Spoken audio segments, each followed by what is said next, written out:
Il a été reporté qu'en Floride, beaucoup de personnes ont été capables de prendre des photos des navires russes qui allaient à leur destination finale, le Cuba. The big news making international headlines, a nuclear-powered Russian submarine and 3 Russian ships arrived in Cuba today. What are these warships doing so close to the United States? Donc les gens normaux marchaient dans le quartier pouvaient, depuis la Floride, prendre son appareil de photo, donc pas un appareil extraordinaire, prendre des photos des navires de guerre russes passés en partant vers leur destination finale, Cuba. Bon, je vous rappelle ici que Vladimir Poutine, il y a quelques jours, a envoyé ses navires de guerre ainsi que ses sous-marins de capacité nucléaire à Cuba. Ces derniers sont arrivés à Cuba, bien évidemment. La dernière fois qu'une telle chose s'est produite, c'était en 1962. Et en 62, les États-Unis avaient arrêté ces navires. Cette fois-ci, ils ne l'ont pas fait. Probablement parce que Vladimir Poutine est manifestement très en colère, comparé à ses prédécesseurs à cette époque, en 1962. Alors, vous vous posez certainement la question de savoir, ainsi que beaucoup d'autres personnes, pourquoi la guerre en Ukraine ne s'arrête pas? Et surtout, quelles qu'en soient les causes. Pourquoi les leaders du monde n'appellent pas Poutine et Zelensky autour d'une table pour discuter et trouver une vraie solution? Ce serait logique, n'est-ce pas? Comme l'a dit Elon Musk, pourquoi on ne trouverait pas une solution à l'amiable? Pourquoi on ne s'assierait pas quelque part pour discuter? Pourquoi ne pas carrément enterrer la hache des guerres et trouver une solution qui marcherait ou qui fonctionnerait pour tout le monde? Vous vous êtes certainement posé la question de savoir quelle est la vraie raison de cette guerre en Ukraine. Et il y a eu beaucoup de probabilités. Je pense qu'avec cette vidéo que nous allons tous suivre, nous trouverons ensemble les vraies raisons de cette guerre en Ukraine. Le monsieur que vous allez suivre s'appelle Lindsey Graham. Il est sénateur aux États-Unis d'Amérique. Suivant. Either we're going to help Ukraine or we're not.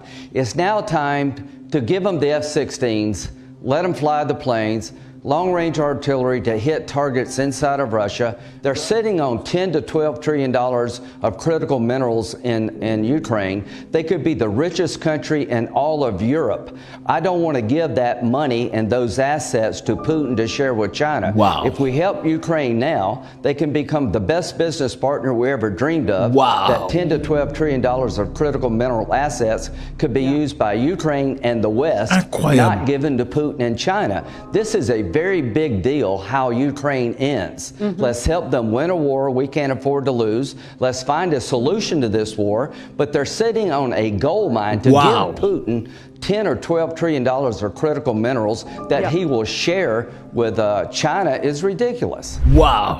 Ce qui est évident ici, les amis, c'est que apparemment cette guerre n'était pas vraiment question d'aider les Ukrainiens. Apparemment, cette guerre est c'est une guerre d'intérêt. L'Ukraine est assise sur de milliers de milliards de dollars en termes de minerais. Donc l'Ukraine, avec leur aide, deviendrait le plus riche des pays européens. Donc il est de leur intérêt de donner tout ce qu'ils ont comme munitions. Monsieur Graham dit que pourquoi laisserait-il l'Ukraine entre les mains de la Russie, qui profiterait de ces biens que possède l'Ukraine et le partagerait avec la Chine, pendant que nous sommes en possibilité de pouvoir aider l'Ukraine et devenir un partenaire fiable en ce qui concerne ces minéraux qu'ils ont. Ouais les amis, quand on vous dit que la vie, il n'y a pas d'égalité, il n'y a pas de loi, c'est la jungle. En fait, tout ce qu'on vous raconte là, ou la paix, il faut respecter les gens, c'est du n'importe quoi. C'est pas vrai. On respecte les gens quand ça va de notre intérêt. Quand ça va pas de leur intérêt, on parle pas de droits d'homme, de droits de l'homme. Quand ça va pas de leur intérêt, on ne parle pas de crimes de guerre. Tout ça là, c'est applicable pour ceux qui sont de l'autre camp. Ceux qui sont pas de leur camp, suivons encore une fois. Comme ça, je voudrais pas que vous interprétiez comme moi j'interprète. Je voudrais votre propre interprétation de ce que monsieur dit. Et monsieur n'est pas n'importe qui. C'est un sénateur américain. Il raconterait pas n'importe quoi à la télévision ou sur la place publique. Suivons encore une fois. Either we're going to help Ukraine or we're not.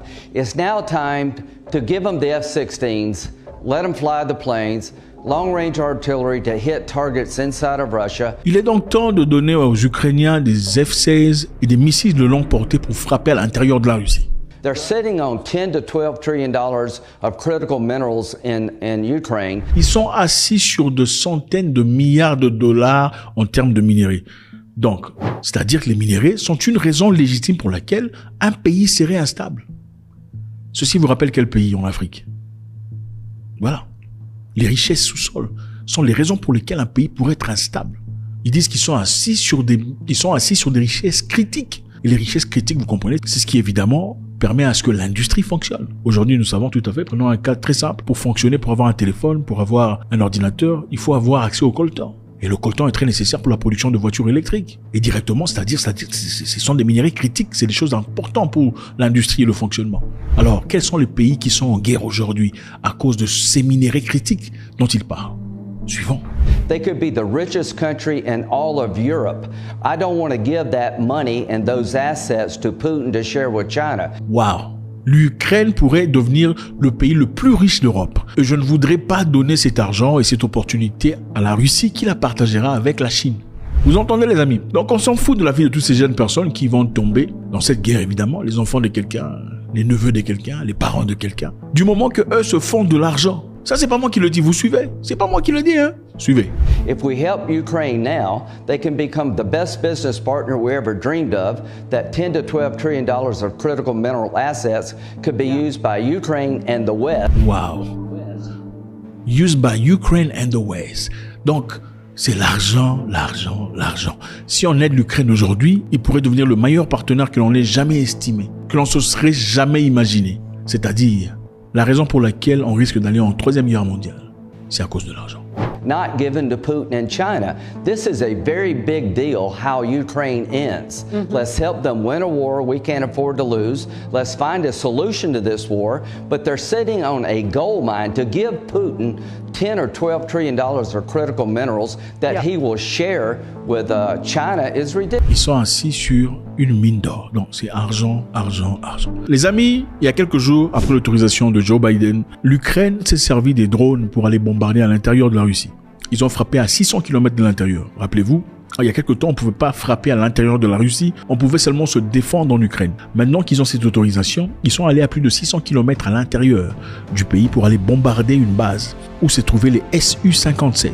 Le Su-57 est le meilleur avion de guerre que possède la Russie. Le Su-57 est un avion de combat furtif, on peut pas les voir à travers les radars, supersonique bimoteur de 5e génération, et était considéré comme la réponse de Moscou aux avions furtifs occidentaux comme le F-12 Raptor de l'US Air Force. Le Raptor F-12 est un avion très respecté, probablement le meilleur avion du monde, et le Su-57 est le compétiteur fabriqué par les Russes.